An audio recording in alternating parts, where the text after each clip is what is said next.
It was a lot of fun today in the Bay and Algoma neighborhood. Thunder Bay was celebrating St Urho Day.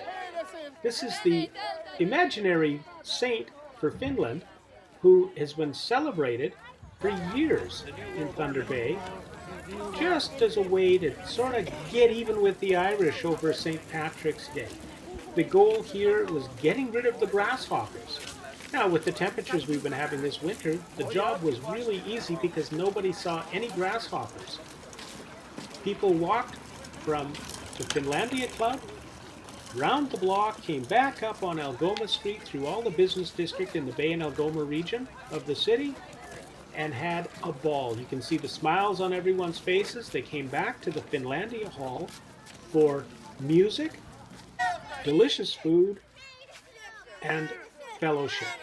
This is James in the newsroom at News Ledger reporting. It's not a vocation. I do it because I love it.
It's St. Urho's Day.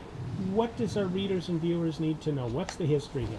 So St. Urho's Day has actually been around in North America for about 50 years. It was invented in northern Michigan by a couple of guys in a bar who wanted to one-up the Irish by having a day the day before St. Patrick's Day.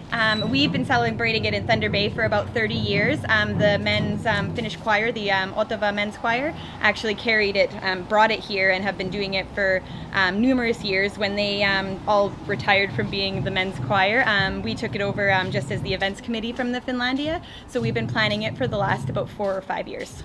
You had a great turnout today. Excellent. It's been great. Honestly, every year we seem to just attract that extra couple of families or extra people who haven't really been here maybe in a couple of years and wanted to check it out again. So the turnout this year has been amazing, and hopefully that just means it's going to keep growing because it's just so great to see. Exactly. Going with the event keeping growing, the Finnish culture is growing, and there's a large population of Finns in here.